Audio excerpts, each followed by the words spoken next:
C'est le ministre de l'Intérieur qui a annoncé les résultats, avec un petit lapsus. Sassou Nguesso Deni, 1 562 948 voix, soit 88,57%. Le président sortant du Congo-Brazzaville, donné vainqueur à la présidentielle de dimanche, Denis Sassou Nguesso l'emporte avec 88,57% des voix, selon les résultats provisoires de la commission électorale. Ils ont été lus cet après-midi à la télévision par le ministre de l'Intérieur, Raymond Mboulou.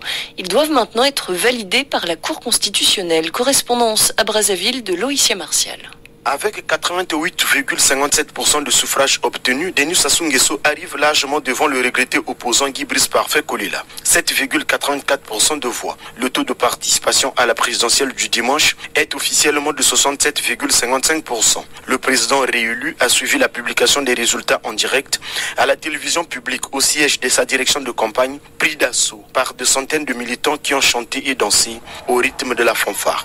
Les observateurs de l'Union africaine ou encore de la communauté économique des États de l'Afrique centrale ont relevé des dysfonctionnements au cours du scrutin qui s'est déroulé sans incident majeur. En attendant la validation des résultats de l'élection par la Cour constitutionnelle, l'opposant Mathias Dzon, 73 ans, qui a recueilli moins de 2% de voix, les conteste déjà. Il se dit surpris par la vitesse avec laquelle ces résultats ont été compilés et se propose d'introduire un recours pour obtenir leur annulation. Loïcia Martial, Brazzaville, RFI.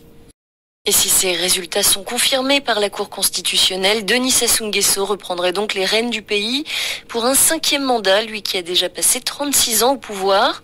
Il s'est brièvement adressé à la presse ce mardi. Par ce suffrage, a-t-il déclaré, le peuple dans sa majorité a répondu et dit que nous avions la capacité de rebondir, de redresser notre économie et d'aller vers le développement. Fin de citation. Satisfaction également de son porte-parole lors de la campagne électorale, Anatole Collinet-Makosso, pour qui ces résultats provisoires sont un plébiscite en faveur de Denis Sassou Nguesso. C'est un résultat, je voulais dire, qui confirme la volonté populaire, qui pensait déjà qu'il lui fallait poursuivre avec un homme d'expérience, un but d'une certaine sagesse, et qui a su gérer le pays dans des moments tumultueux, comme celui que nous venons de vivre avec la pandémie à Covid-19. Le peuple n'a pas voulu d'un saut à l'inconnu. Il a pensé qu'il était plus judicieux, plus sage, de choisir l'expérience plutôt que l'amateurisme. Il y a aussi que le taux de participation est beaucoup plus important que celui de 2016. Et ça mérite d'être relevé. Parce que l'enjeu était à ce niveau. Les voix supplémentaires se justifient par ce choix fait par le Congolais, cette détermination qu'ils avaient de montrer à Denis Sassou Nguesso que son engagement n'a pas été vain. Anatole Collinet-Makosso, le porte-parole du président Denis Sassou Nguesso lors de la campagne électorale. Et dans les rangs de l'opposition, on estime en revanche que ce plébiscite en faveur du dirigeant sortant n'a aucun sens. C'est l'avis de Jean-Jacques Yombi Opongo, allié de Guy Brice Parfait Kolela, le candidat de l'opposition décédé lundi. Écoutez, n'eût été le décès inopiné du président Kolela, j'aurais pu vous dire que vaut mieux en rire qu'en pleurer. C'est triste, c'est vraiment triste comme résultat. Et je trouve ça dommage pour mon pays. Vous savez, je ne vais pas tergiverser, je ne vais pas aller loin. Chez moi, par exemple, à Rwanda, on a annoncé que le candidat du Parti congolais du travail, du candidat du pouvoir, a eu 100%. Ce qui est non seulement impossible et faux. Rien n'a changé de 2016 à cette année. Je ne vois pas pourquoi aujourd'hui ce serait plus qu'un plébiscite. C'est pas normal. Ils ont utilisé effectivement des méthodes pour arriver à ces chiffres-là, mais ce n'est pas la vérité. C'est dommage. C'est comme si on voulait se venger. Allez, et en 2016, on m'appelait monsieur 8%. Bon, allez, cette année, je vous montre que vous êtes monsieur 7%, quoi. Jean-Jacques Yombi Opongo de l'opposition congolaise, des propos recueillis par François Mazet.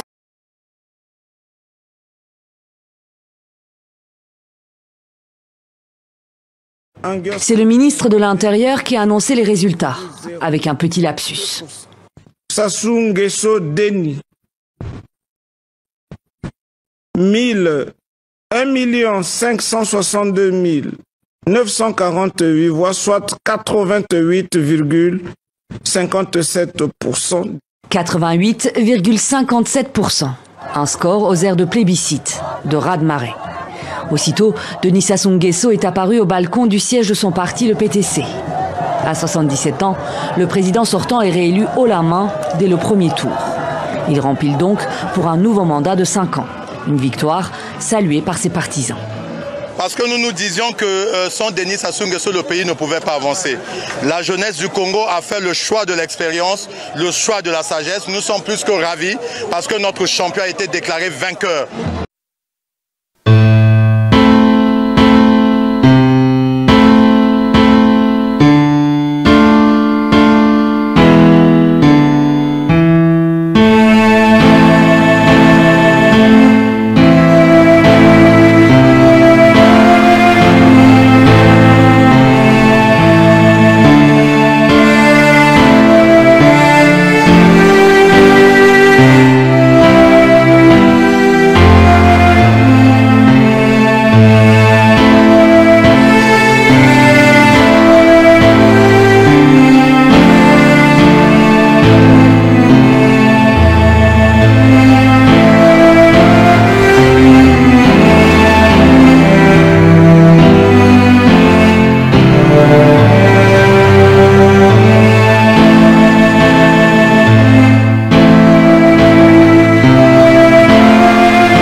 Denis Sassou Nguesso, 1 562 948 voix, soit 88,5%.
Pour le mouvement citoyen Ras-le-Bol et le Cercle des droits de l'homme, le scrutin doit être annulé pour cause de dysfonctionnement massif. Les dés sont bipés d'avance et c'est une élection qui n'est pas crédible d'ailleurs, ni transparente. J'ai pas froid aux yeux de le dire, je ne vais pas le reconnaître en tant que président de la République. Même réaction du côté de l'opposant Mathias Zon, qui n'a obtenu que 1,9% des voix et conteste le scrutin. Les Congolais n'accepteront pas ça. Tout ce que je peux dire aux Congolais, ce sont des trucs à rejeter purement et simplement, c'est-à-dire que ça ne correspond à rien du tout. Pour Denis Sassou Nguesso, l'élection s'est déroulée dans la paix, signe selon lui d'une démocratie en bonne santé. Depuis son arrivée au pouvoir en 1979, ce militaire de carrière a passé 36 ans à la tête du pays. Denis Sassou Nguesso, maître de Brazzaville et de la République du Congo, détenteur du pouvoir face à une opposition pour le moins affaiblie. Sur ses trois principaux rivaux, l'un est décédé. Les deux autres, le général Jean-Marie Michel Mokoko et André Okombi Salissa, purgent tous deux une peine de 20 ans de prison pour atteinte à la sûreté de l'État.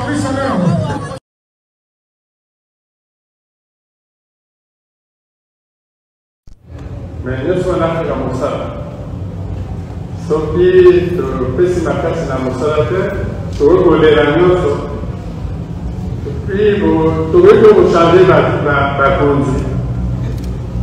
Si tu fais, vous changez. Vous pouvez changer ma amie. Sauf que mon salaire est exact. Si tu fais, vous changez.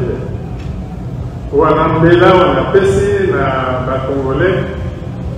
Je fais ça. Ma casse na mon salaire. Je fais mon sous-sous. Mboka et Zarana Kinya. Matata ezalate soki topesi mitema kimia ekoti mboka mpe topesi mitema na misala nakanisi wana tendeza te tokolo wana mbela on apesi la peuple oyo ya solo animé tout de suite après une conférence de presse au cours de laquelle il a salué la mémoire de Guy Brice Parfait Kolela qui vient de nous quitter brutalement, tout en remerciant le peuple congolais pour la confiance renouvelée à sa personne. Propos recueillis par Célestin Okano-Yirika. Monsieur le Président de la République élu, au moment où nous nous retrouvons au bout de cette marche, mes premières pensées vont vers Guy Parfait Kolela, qui a été appelé à Dieu et là où il se trouve. Et c'est que je l'ai toujours considéré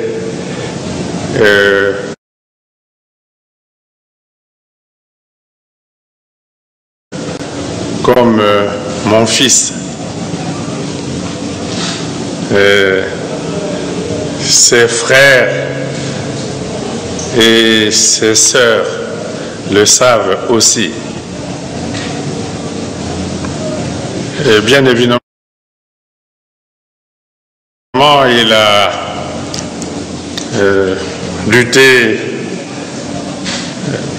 pour un idéal et il a poursuivi ce combat jusqu'au dernier souffle.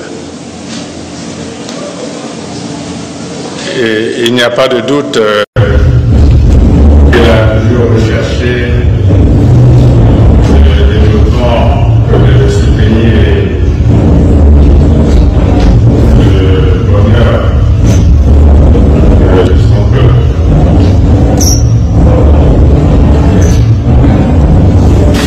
Vraiment, au-delà des divergences politiques, peut-être même idéologiques,